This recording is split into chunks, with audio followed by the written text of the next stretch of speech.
wabarakatuh.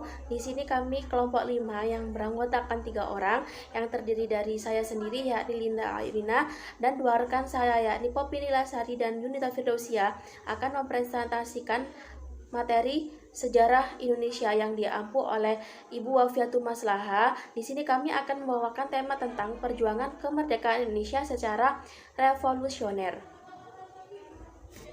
Di sini kami akan membawakan 5 bahasan. Yang pertama yakni datangnya sekutu dan Nietzsche ke Indonesia. Yang kedua peristiwa-peristiwa heroik. Yang ketiga agresi militer Belanda 1 dan agresi militer Belanda 2. Yang keempat yakni perjuangan melalui perundingan. Dan yang terakhir yakni pengakuan tanggal kemerdekaan Indonesia oleh Belanda.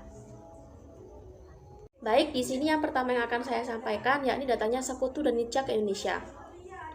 Pada masa itu ketika Jepang mulai menguasai Indonesia, lantas tentara Jepang kemudian melemah dan akhirnya melarikan diri ke Australia. Di sana mereka membentuk suatu kekuatan baru untuk menguasai Hindia Belanda dan Indonesia kembali. Nah, pada masa ini menjadi awal terbentuknya Nietzsche. Nietzsche sendiri yang dibentuk pada 3 April 1944 di Australia, awalnya hanya bertugas sebagai penghubung antara pemerintah kolonial Belanda di pengasingan dengan komando tertinggi sekutu di wilayah Pasifik Barat. Kemudian pada awal 1944, Van Mock, Gubernur Jenderal Hindia Belanda, serta Douglas, Panglima tertinggi SWPA, menyepakati bahwa Hindia Belanda yang berhasil direbut oleh pasukan sekutu akan diserahkan kepada pemerintah sipil Nietzsche. Kemudian pada tanggal 8 September 1945, tentara Nietzsche datang kembali ke Indonesia dengan tugas untuk mempelajari dan melaporkan keadaan Indonesia. Kemudian pada awal 1946, tentara Nietzsche atau Belanda berhasil mengatur kembali militer pada tahun tersebut. Jepang dan kekuatan sekutu lainnya dengan menjadi pelaksana tugas pemerintah di Indonesia. Sementara Amerika Serikat sedang fokus bertempur di Kepulauan Jepang.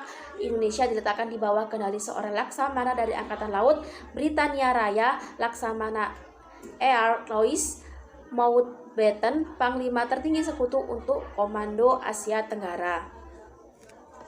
Materi yang kedua yakni peristiwa-peristiwa heroik. Di sini terjadi 5 peristiwa heroik. Yang pertama yakni penyobekan bendera Belanda di Hotel Yamato di Surabaya. Yang kedua, tindakan heroik di Kalimantan. Yang ketiga, peristiwa merah putih di Manado. Yang keempat yakni tindakan heroik di Papua. Dan kelima, pertempuran 10 November 1945. Yang pertama yakni peristiwa penyobekan bendera Belanda di Hotel Yamato Surabaya. Pada saat Indonesia masih dijajah Belanda, bendera Indonesia terdiri dari 3 warna, yakni merah, putih, dan biru. Yang biru itu merupakan bendera Belanda. Maka pada tanggal 18 September 1945, beberapa orang menuju menara hotel dan langsung merobek bendera Belanda yang berwarna biru, sehingga hanya tersisa bendera merah putih untuk dinaikkan lagi, yakni bendera Indonesia tanpa ada unsur bendera Jepang. Peristiwa ini pun berakibat bentrok di kemudian harinya, yakni pada tanggal 27 Oktober. Lalu dilanjutkan dengan ultimatum Inggris di tanggal 10 November dan kemudian pecahlah perang yang heroik. Yang kedua yakni tindakan heroik di Kalimantan. Di Kalimantan, dukungan proklamasi kemerdekaan dilakukan dengan berdemokrasi, pengibaran bendera merah putih, dan mengadakan rapat-rapat pada tanggal 14 November 1945 dengan beraninya sekitar 8.000 orang berkumpul di Kompleks Nietzsche dan mengarak bendera merah putih. Yang ketiga yakni peristiwa merah putih di Manado. Peristiwa ini terjadi pada tanggal 14 Februari 1946 di Manado. Para pemuda Manado bernama Laskar Rakyat dari Barisan Pejuang melakukan perebutan kekuasaan pemerintahan di Manado. Tomohon dan Minahasa, sekitar 600 orang pasukan dan pejabat Belanda berhasil ditahan. Adapun latar belakang dari peristiwa ini yaitu keinginan pemuda untuk merebut kembali kekuasaan di seluruh Manado yang berada di tangan Belanda. Kemudian peristiwa heroik yang keempat yakni tindakan heroik di Papua. Terjadi pada tanggal 14 Maret 1948, para pemuda Papua menyerang Nietzsche dan Tangsi Sorido. Namun serangan itu gagal dan 2 orang pemimpinannya dibunuh dan yang lainnya dipenjara seumur hidup. Yang kelima, yakni pertempuran 10 November 1945. Peristiwa ini bermula dari insiden yang pertama, yakni insiden perobekan bendera Belanda di Hotel Yamato. Lalu setelah itu pecah konflik-konflik kecil lain yang berujung pada tewasnya salah satu jenderal sekutu bernama Malabi.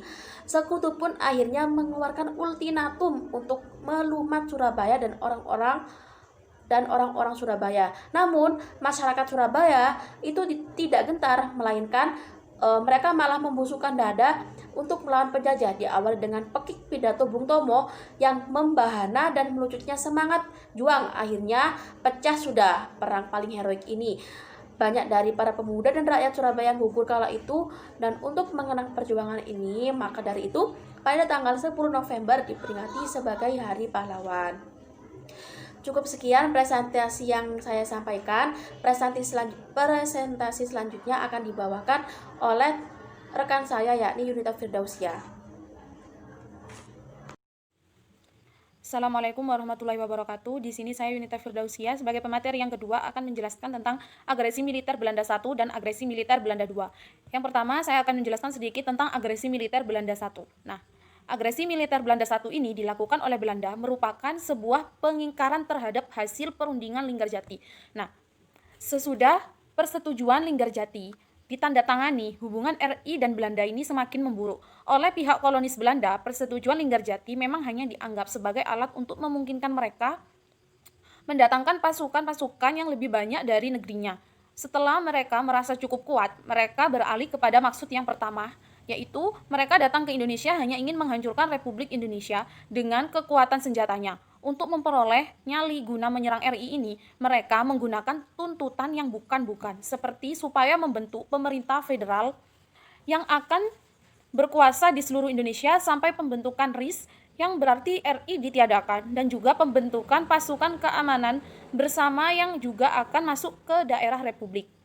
Nah, dengan sendirinya, Republik tidak akan mungkin menerima usulan yang seperti itu, karena akan berarti mereka itu jika menyetujui usulannya seperti itu, berarti mereka juga ingin menghancurkan negerinya sendiri. Nah, dengan penolakan RI itu, Belanda lalu merobek-robek persetujuan itu. Belanda persetujuan Linggarjati, dan pada tanggal 21 Juli 1947, Belanda melancarkan aksi militer Belanda 1 ke dalam wilayah kekuasaan RI. Agresi militer Belanda 1 ini mendapatkan berbagai kecaman dunia internasional. Salah satunya adalah PBB dengan membentuk Komisi 3 Negara KTN yang bertujuan menyelesaikan masalah Indonesia ke meja perundingan.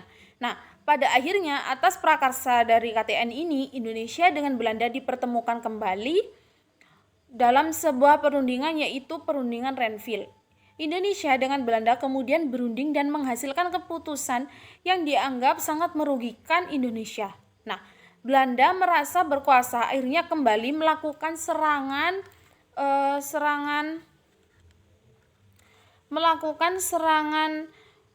agresi militer Belanda II atau Operasi Gagak terjadi pada 19 Desember 1948 yang diawali dengan serangan terhadap Jogja, ibu kota Indonesia pada saat itu, serta penangkapan Soekarno, Muhammad Hatta, dan Syahrir, dan beberapa tokoh lainnya. Nah, jatuhnya ibu kota ini menyebabkan dibentuknya pemerintah darurat Republik Indonesia di Sumatera yang dipimpin oleh Syarifuddin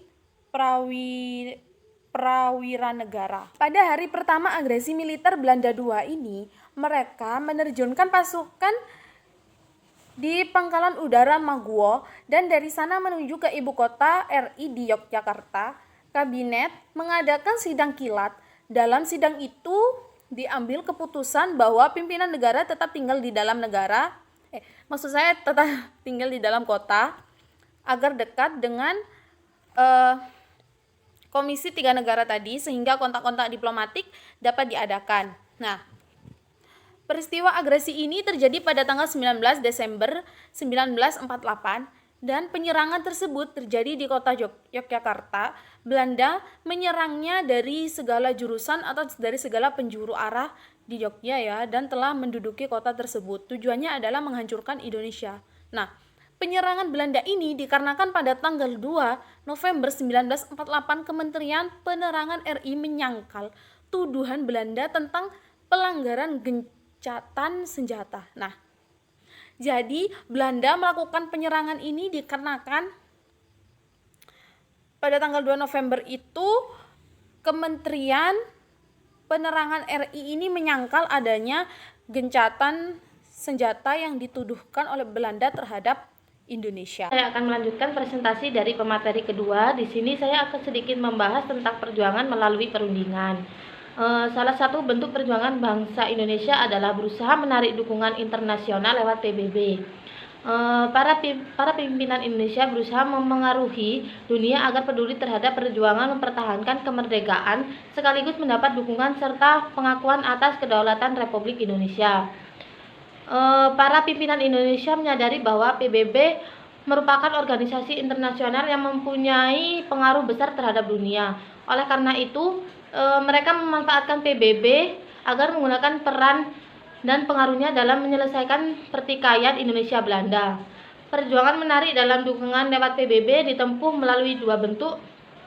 Yang pertama, perjuangan para pimpinan Indonesia dalam sidang-sidang PBB, dan yang kedua, perjuangan menarik dukungan negara-negara lain agar turut memperjuangkan Indonesia dalam sidang-sidang PBB. Selanjutnya, pengakuan tanggal kemerdekaan Indonesia oleh Belanda. Pengakuan tanggal kemerdekaan Indonesia oleh Belanda adalah peristiwa di mana Belanda akhirnya mengakui bahwa kemerdekaan Indonesia adalah tanggal 17 Agustus 1945 sesuai dengan Proklamasi Kemerdekaan Indonesia. Bukan tanggal 27 Desember 1949. Pengakuan ini baru dilakukan pada 16 Agustus 2005, sehari sebelum peringatan 60 tahun Proklamasi Kemerdekaan Indonesia. Cukup sekian presentasi dari kami, kurang lebihnya kami mohon maaf sebesar-besarnya. Wassalamualaikum warahmatullahi wabarakatuh.